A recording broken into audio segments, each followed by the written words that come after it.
Hello friends, I welcome you all in maths by Avinash Kanpure. तर पहा, आजच्या व्हिडिओमध्ये आपण पाहणार आहोत नफा तोटा मधील हा क्वेश्चन आहे आणि तलाठी भरतीमध्ये आलेले हे क्वेश्चनची आपण जी सिरीज चालू केली आहे.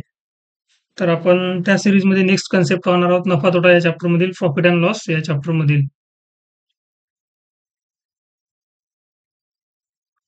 तर पहा, या क्वेश्चन मध्ये यांनी काय म्हटलंय, ए ने एक रेडिओ संच विकत घेतला आणि त्याच्या दुरुस्तीसाठी 110 रुपये खर्च केले. पहा, ए ने एक रेडिओ संच विकत घेतला म्हणजे त्याचे खरेदी किंमत काही असेल, कॉस्ट प्राइस काही असेल, आणि त्याने दुरुस्तीसाठी 110 रुपये खर्च केले. 110 रुपये. आता त्याचा एक्झॅक्ट खरेदी किंमत हे झाली पहा. त्याने खरेदी किंमत त्याची आहे, त्याने एका वेगळ्या किमतीला सीपी म्हणजे आपण त्याची खरेदी किंमत समजू, त्याच्यावर त्याने 110 रुपये खर्च केला. आता त्याला तो पूर्ण जो त्याच्या रेडिओ संचाची किंमत आहे सीपी प्लस 110 एवढी झालेली आहे पहा. त्यानंतर त्याने तो 20% नफ्याने बी ला विकला पहा. म्हणजे जर तो जर समजा, आता 20% म्हणजे काय? 20% म्हणजे 1/5. म्हणजे जर त्याने 5 रुपयाला जर घेतला असेल, 5 रुपयाला घेतला असेल, तर त्याने कितीला विकला? नफ्याने, 20% नफ्याने, म्हणजे 5 वर त्याला 1 नफा झाला. म्हणजे त्याने 5 ला विकत घेतला आणि 5 वर 1 म्हणजे 5 प्लस 1 बरोबर 6. 6 ला त्याने विकला. 1 चा नफा झाला इथं पहा. 1 चा नफा झालेला आहे प्लस 1 हे पहा. नंतर बी ला विकला आणि बी ने तो 10% तोट्याने विकला. आता 10% तोटा म्हणजे काय? तर 10% म्हणजे 1/10 आणि हे तोटा झाला म्हणून वजा 1 होतील, म्हणजे 10 ला बी ने 10 ला घेतला आणि तो विकला सी ला कितीला? 10 वर 1 कमी झाला म्हणजे 9 ला विकला. नंतर काय म्हणतात ते? आणि सी ने 10% नफ्याने, आता सी ने काय केलं? आता बी ने सी ला 10% तोट्याने विकला. आता सी ने 10% नफ्याने, 10% नफ्याने विकला. आता कोणाला विकला यांनी काही सांगितलेलं नाहीये. सी ने 10% नफ्याने विकला. आता 10% नफा म्हणजे काय होईल? 1/10 हे प्लस मध्ये होतील, म्हणजे 10 ची वस्तू त्याने कितीला विकली? 11 ला विकली पहा. आता ह्या ज्या रेशोमध्ये ज्या संख्या झाल्या याचा ना मल्टिप्लाय करायचा हमेशा. याचा मल्टिप्लाय म्हणजे गुणाकार करायचा. म्हणजे इथं होतील हे 5 गुणिला 10 गुणिला 10 आणि हे 6 गुणिला 9 गुणिला 11. आता यांनी काय म्हटलंय? आता इथं आपण याला सॉल्व्ह करू शकतो का ते पहा एकदा. जर सॉल्व्ह करू शकत असू आपण, तर याला इथंच काय करूयात, सॉल्व्ह करूयात. 2×5 = 10 आणि हे 2×3 = 6. याला सॉल्व्ह केल्यानंतर हे किती होतील? 5×5 = 25 गुणिले 10 हे झाले 250 आणि हे किती होतील? 11×9 = 99, 99 गुणिले 3 हे किती होतील आपले? 297 होतील. 99, 99 गुणिले 3 म्हणजे 297 येतील आपले पहा.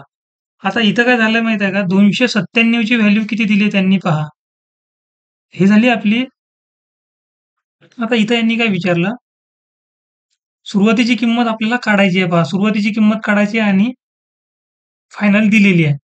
म्हणून आपण काय केलं? हे जे आहे ना, रेशो मेथड इथं काय केली, ही वापरलेली आहे. हा जो प्रोडक्ट आहे याला तुम्ही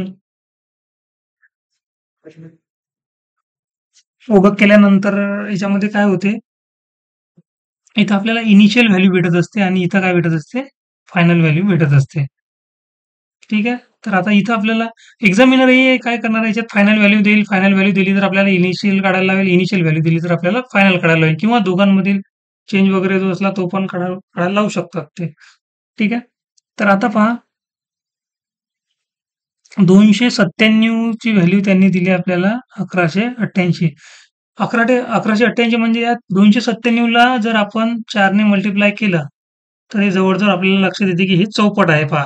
4 ने जर याला मल्टिप्लाय केलं, 4×7 = 28 म्हणजे युनिट डिजिट पण 8 आहे. आणि 300 जरी आपण याला म्हटलं, तर 300 चे चौपट केले तर किती उरले? 3×1200. 1200 आणि हे 300 ला 3 कमी आहेत, म्हणजे 3×12 म्हणजे 12 वजा होतील, म्हणजे 1200 वजा 12 जर केले तर 1188 होतील आपले. हे किती झाले? चौपट झाले. तर हेही आपले किती होतात? चौपटच होतील पहा. हे होतील म्हणजे 1000. आपला जो रेडिओ संच होता त्याची खरेदी किंमत किती आहे? तर 1000. पण ऑप्शनमध्ये, सॉरी, या क्वेश्चनला ऑप्शनच इथं दिलेले नाही आहेत. पण एक्झॅक्ट मध्ये ही जी व्हॅल्यू आहे ना, ही आपली सीपी प्लस 110 आहे. सीपी प्लस ₹110 बरोबर किती? 1000. म्हणजे त्यांनी काय विचारलं एक्झामिनरने, तर एने किती रकमेस रेडिओ संच विकत घेतला? ॲक्चुअली त्याने विकत कितीला घेतला होता तो?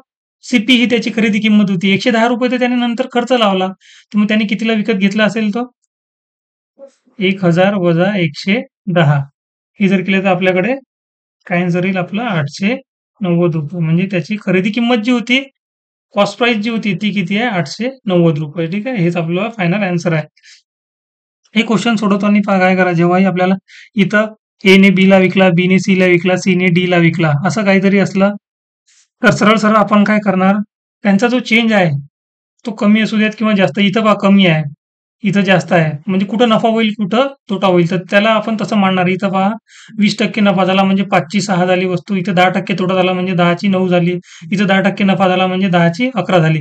मग या सर्वांचा करायचा गुणाकार, लेफ्ट साइडचा आणि राइट साइडचा गुणाकार करायचा. ही आपली इनिशियल व्हॅल्यू असते, ही आपली फायनल व्हॅल्यू असते. आता या दोघांपैकी एक आपल्याला दिलेली आहे, ती म्हणजे आता इथं फायनल व्हॅल्यू दिलेली आहे आणि आपल्याला इनिशियल काढायची होती, जी की आपण काढली. ठीक आहे फ्रेंड्स, आपण असेच नवनवीन कन्सेप्ट पाहणार आहोत. आता सर्वांनाच माहीत आहे, की आपल्या महाराष्ट्र स्टेटमध्ये जेवढ्याही एक्झाम्स होतात, त्याच्यानं एक्झाममध्ये मॅथेमॅटिक्स जे आहे त्याचं लेव्हल थोडंसं चेंज झालेलं आहे. आधीसारखे जे क्वेशन्स आहेत मॅथेमॅटिक्सचे तसे विचारत नाहीयेत. थोडंसं एक लेव्हल समोरच असते आणि त्यासाठी आपला कन्सेप्ट क्लिअर असणं गरजेचं आहे. फक्त ट्रिक्सचं कुठलं एक बुक घेऊन ट्रिक्स करून मॅथेमॅटिक्सचे क्वेशन सॉल्व्ह नाही होणार आहेत. तुम्हाला बेसिक कन्सेप्ट तुमच्या क्लिअर लागतील. असे क्वेशन सोडवण्यासाठी तुम्हाला कुठलाच फॉर्म्युला वगैरे यूज करायची गरज नाहीये. तुम्हाला तुमच्या बेसिक कन्सेप्टने तुम्हाला हे सोडवायचं असतात आणि प्रत्येक क्वेशनसाठी ट्रिक वगैरे नसते. तुम्ही कन्सेप्टवर काम करा, ट्रिक स्वतः तयार होतील. चॅनलसोबत जुळून राहा. सरळ सेवेसाठी जे उपयुक्त मटेरियल आहे आपण ते डेली आपण अपलोड करतच असतो. व्हिडिओ आवडला तर शेअर नक्की करा. ठीक आहे फ्रेंड्स. Thank you.